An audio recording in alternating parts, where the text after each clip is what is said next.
Welcome back. Let's take a look at the COVID-19 numbers for the day. 788 people tested positive for COVID-19 from a sample size of 6,690. This is a positivity rate of 11.8%. Some 1,478 patients recovered from the disease. However, 28 succumbed on diverse dates this month. Well, this brought the death toll to 4,694, while total COVID-19 cases are now touching 234,589. Total recoveries stand at 219,706. More than 2.7 million vaccines have been administered across the country so far. Of these, total first doses are over 1.9 million, while second doses are at 801,486. All right, that's a picture of the COVID-19 situation in the country. And though the overall risk of COVID-19 to pregnant women is low, women who are pregnant or were recently pregnant are at increased risk for severe illness with COVID-19. Now, tonight we have a conversation that hasn't been had enough as we seek to highlight some of the areas of concern when it comes to COVID-19 and pregnancy. Now, on the panel, we have Lillian Andita, who is 6 months pregnant at the moment. She has just been discharged from hospital a few days ago after spending 3 weeks in the COVID-19 ICU ward. She shares her harrowing experience in just a moment. We also have joining us Professor Omondi Ogutu from the University of Nairobi's Department of Obstetrics and Gynecology to give us the medical perspective. Lillian, let me bring you in first. You know, when you first had signs and symptoms of COVID-19, what were you experiencing exactly? Thank you, Victoria, for bringing me on board today. When I first experienced COVID-19, my severe symptoms were fevers. They were so high, up to 39 degrees. Yeah. And what happened? Of course, you were home when you were experiencing those high temperatures. Did you head over to hospital at that point? Yes, I did, because it was very uncomfortable. The shivering was too much and I couldn't sleep. I was really cold. I kept on shivering. You put the heater, it's not working. So I got scared, considering I'm pregnant. It was really scary. So at that point, I decided I'll go to the hospital. And the first thing I thought is my gynecologist, the Fatima Hospital in Rongai. And let me bring Daktari in. Professor, you know, what makes pregnant women more predisposed for severe illness when it comes to COVID-19? Thank you, Vicky, for having me today in this show to discuss this very important topic. Pregnancy is an interesting subject because we know that in normal circumstances, we don't consider a pregnant woman as somebody who is sick. But there are some what we call physiological changes which kicks in the moment somebody gets pregnant.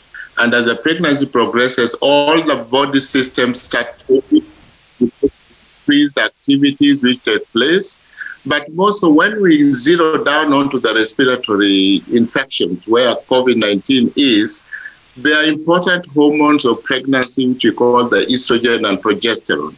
The first thing they do, especially in the respiratory system, they cause what you call edema. Then you get a bit of slight swelling of the area of the respiratory tract.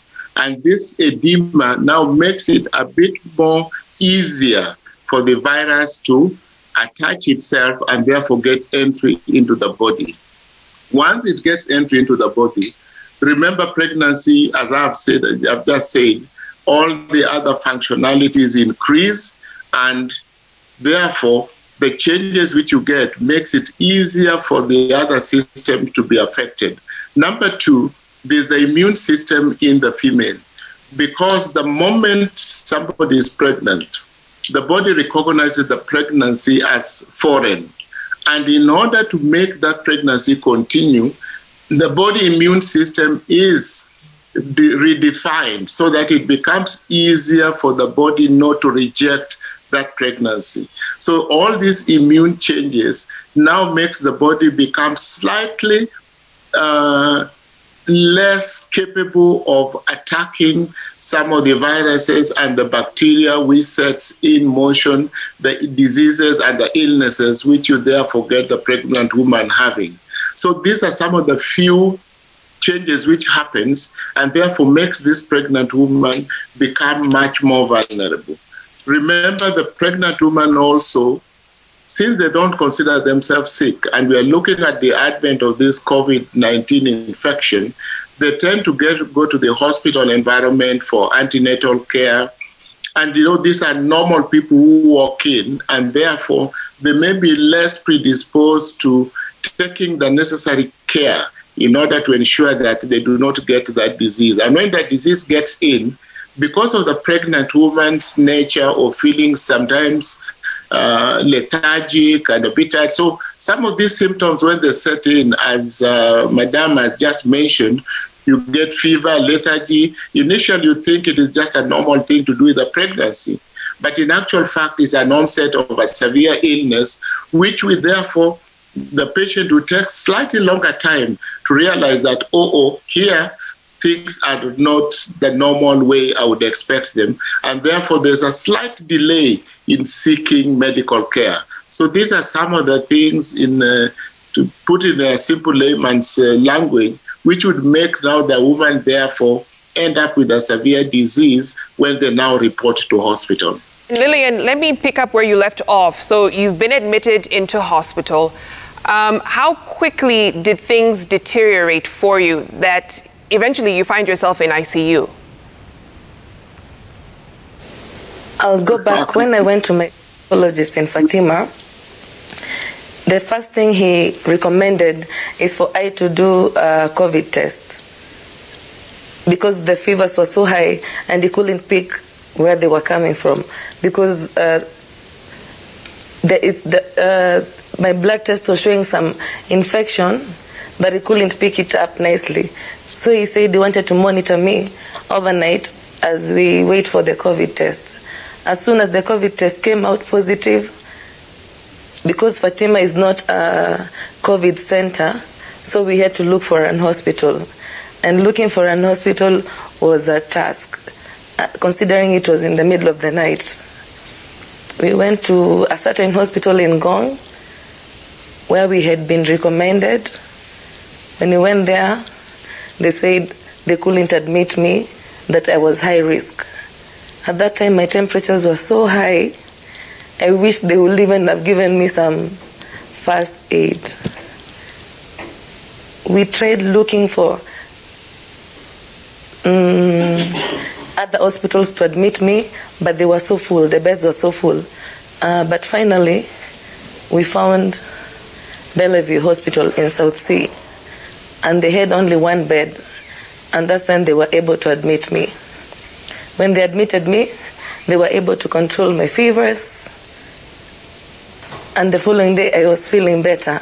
I was in an isolation ward because that time it was just, my saturations were okay, they were at 80 and above, so I was okay. And even they were considering discharging me on that day, the following morning, because they felt that I was okay to go home with medication and just isolate at home to avoid the infections in the hospital. Later on in the day, before they discharged me, they took some blood samples to do some tests. I don't know what they called them, but it was about more of the oxygen levels in my blood. So they took the test, and it wasn't good. That's when things started escalating, and my saturation started going so low, and my saturation was at 31. Wow. And when they go to 31, even for the worst saturation is supposed to be 50 and below, 50 and above, but mine was 31, which is rare. It's considered for someone who is dead. But the nurse, when the nurses will ask me if I'm okay, I'll still respond. And they wouldn't understand. It was so abnormal. That's when I was rushed to ICU, put on the NIV mask, which was so scary because the previous day there's a lady who was put on an NIV mask. She was 2 months pregnant. Within 2 hours, she was put on the intubation and she passed away. So when I was going there, I knew it was really bad. And Lillian, it scared me. No, absolutely. You know, take me through, from what you can remember, being in ICU, what that was like. You going in knowing that someone who was pregnant did not survive. You are reliant on this oxygen supply pretty much for the 24 hours every single day. What kind of mental space did you have to go into to survive for those 3 weeks? When I went to that place, it was my first time to experience such kind of serious thing in my life, because the most serious thing I've experienced is just cesarean for my firstborn baby, who is 5 years old. So to be better the previous day, and on the next day I'm being taken to ICU, and my saturation level are so low, it was, I don't know, I wasn't scared because I was still normal, but the nurses were so scared. But what was giving me a lot of panic attacks is, will I make it? Because the previous lady didn't even take long when she went to ICU, because her respiratory organs could not hold that NIV mask. It's really tough to handle that mask. It's like being put on that execution mask. It compresses you completely, and there's so much overflow of oxygen. It's so scary. No, I can only imagine. It was so scary.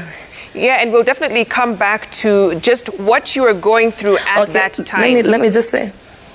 Yeah, please finish. Let me say, when I went there, the nurses were so helpful.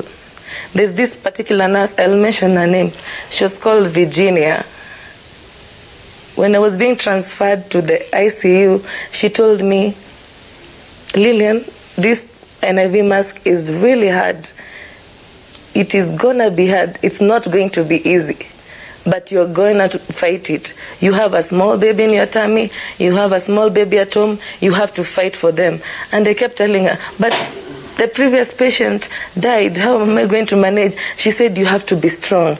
Be positive. Be positive and handle it. And remember your kid at home. You need to go back to your kid. And when I went there, I went with that mindset, positivity. And I kept saying, I'll have to go back at home to my kid. And that is what pushed me. And when I went there, the doctor told me, don't think about the baby on the womb. We are trying to save you. Right, right. And I was just numb.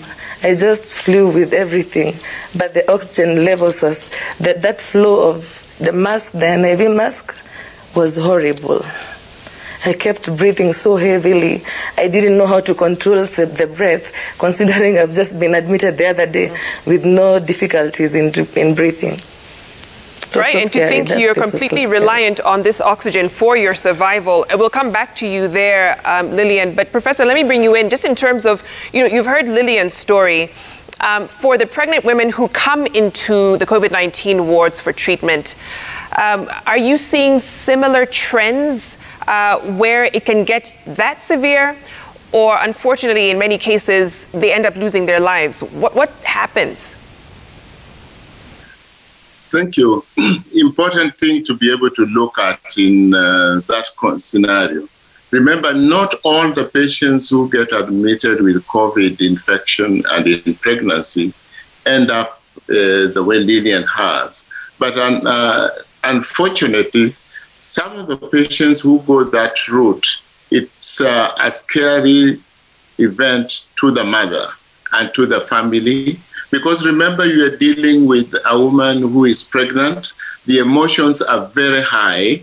Number two, the presence of the pregnancy also has got that effect as it grows, especially from the second trimester onwards, is pushing up onto the diaphragm, and therefore you find that the breathing episodes are kind of reduced, and therefore they do not have adequate intake of oxygen. And therefore, these patients really, really labor to breathe. And it is very scary when something which you take at face value and you breathe every day and nobody even remembers that they're breathing in and out. When you get into that scenario whereby you find that air cannot go down your throat, your trachea, so that we have to put in all those gadgets with the non-breather mask and all those other gadgets we use within the ICU setting to be able to encourage and allow for oxygen exchange in the lungs, because that is now what keeps you alive. Because other than that, the other treatment modalities which are put in place. But those few patients who get to ICU, not all of them would require intubation. It's only at the extreme level when those patients will require intubation. And those who require intubation usually are very, very sick patients and may have serious outcomes. But most of them, like the lady has just mentioned, when you're put on that rebreather mask, it's usually very uncomfortable, and we need to have a lot of counseling sessions with the patients so that they can be able to understand that, yes, it's uncomfortable to have it with you. It make you feel like things may be going south, but you try as much as possible to encourage them to ensure that they are able to breathe and tolerate the mask and follow the directions as given. And a number of them end up going home. But it is a very, very serious scenario which patients find themselves in. And as we always say in medicine, you better prevent that kind of scenario, especially in pregnancy, so that you do not have the kind of events the lady went through, and it will involve other decisions which may have to be made considering that she's pregnant, which sometimes requires a lot of discussion and thinking, and to make decisions which can have an effect of saving the baby, the mother's life, and at times you may have to have a problem with the baby, especially if it is still too early to be able to survive outside the womb. Yeah, Professor, I had to cut you off a bit, but what's the impact, specific to a pregnant woman, what's the impact to the unborn child? Yes, the impact to the unborn child, let's remember one thing. The unborn child, main source of nutrition through the mother is in the placenta. And what we know now is that COVID-19 has got very significant events which takes place in the placenta. And you know, the placenta, as I've just said, is the exchange route through which you feed the baby from the mother. The placenta is affected by the COVID because it causes a lot of inflammation and various other things various other changes take place within the placenta.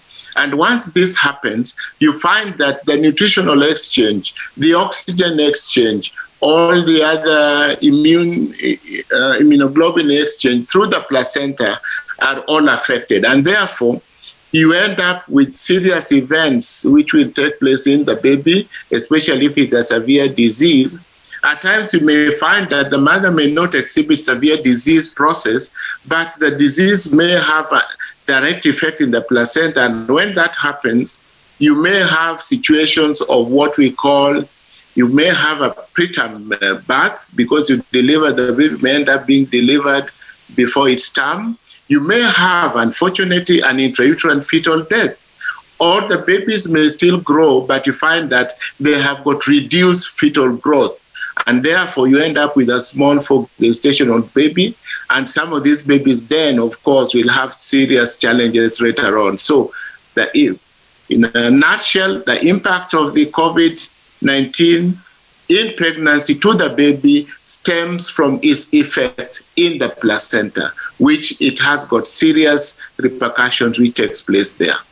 Right. Lillian, Yes. let me bring you in there. When I spoke to you earlier, you said this really is a second chance at life. When you think about what you had to go through in ICU, you had your 5-year-old daughter on your mind, you have your unborn baby on your mind saying, I have to survive for them. You're much better now, but still recuperating. What toll would you say this has taken on you? But let's first start on the physical end of things. I'm at home and recuperating, and someone will think it's really easy. It's so hard. I'm still adjusting to breathing the normal air because I was used to the oxygen, the mask on the oxygen. At home, people have had to adjust to my routine because I'm still in the hospital routine. I've not yet adapted to my home. I'm still struggling. Sometimes I wake up, I think I'm in the ICU, and there's those alarms in my head all the time. It's really hard. I have not yet had my concentration levels. I thought maybe when I'll be discharged, I'll go home, sit, chill, watch Netflix, which has been so hard. I can't concentrate for long. The only thing I can be able to do is watch slow music, very slow music, like worship songs. Those songs calm me down. My insomnia has not yet changed any bit. As you can see, I'm so sleepy. I wish I could sleep like a whole day. I only managed to grab a sleep like 40 minutes, 30 minutes. It's really hard. And what about Sometimes the financial it's hard to believe toll? that I'm alive. Yeah, because we know it's an expensive affair to treat this disease, COVID-19. What about the financial toll it's taken on you and your family?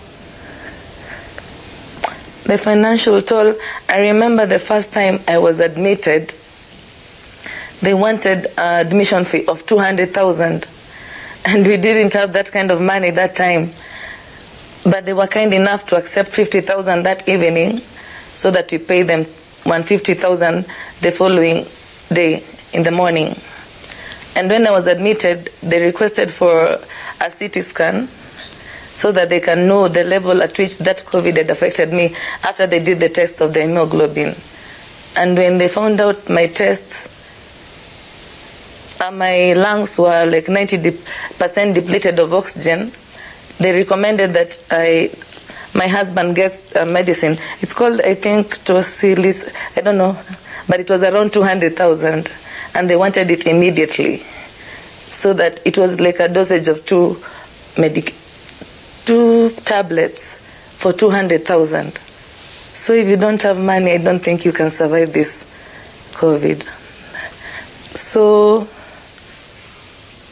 I was given that medication, and then I continued with other medication, which were ranging from 50,000, 45,000 daily, 20,000, 20,000. My oxygen per hour was like 800, so 24 hours is 19,200 per day.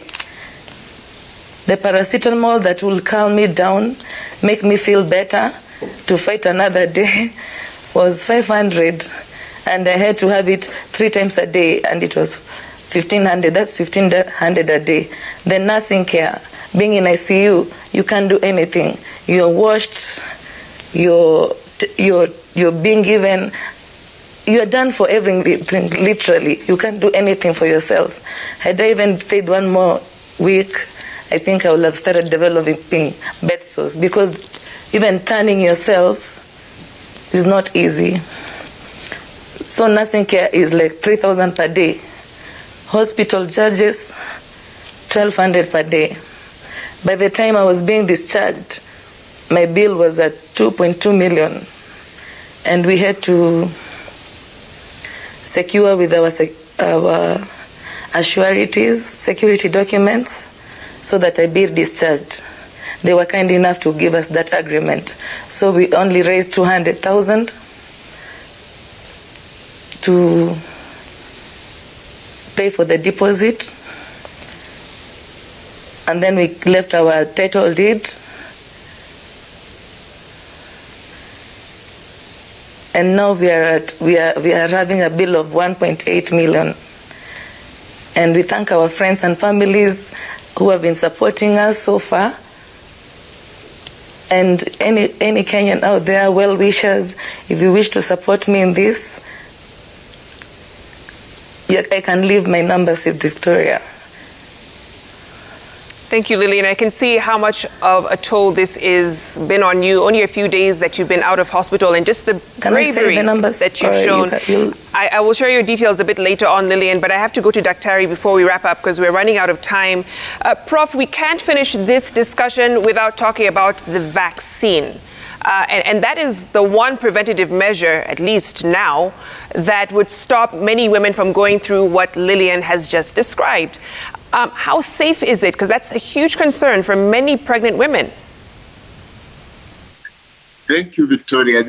I call it the elephant in the room. Vaccines are here with us and we'll have to use them. Remember, vaccines have got some interesting stories behind it. A number of the information we get from the vaccines are either from studies done from developed vaccines, then you put them through the phase 1, 2, 3 trials before you start using them. Then those are the vaccines which we are made when you are prepared, when you have the luxury of time. We are having the issue of the COVID-19. The kind of information we have about the vaccine use in pregnancy currently is based on 3 factors. One, those who are given the vaccine as trial at the early stages. 2, there are those who are given the vaccines where they were not known to be pregnant, but they got pregnant during the course of the vaccines. Then there are those who took the vaccines when they were already pregnant, and then there are those who used the vaccines when they were already lactating. The information which has come out even up to date has shown that the vaccines are safe.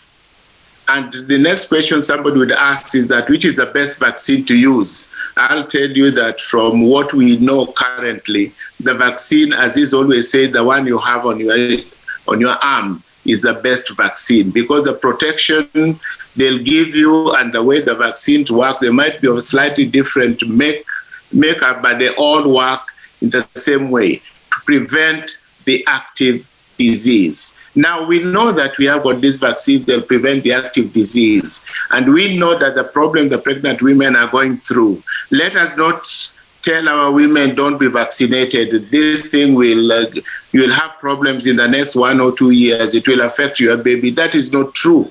There are some of those women who have been using the vaccine. They have got pregnant when they have already been vaccinated. They have delivered. There's no any untoward effect which has been shown in these vaccines. Lillian has just narrated a very serious scenario in which she has gone through.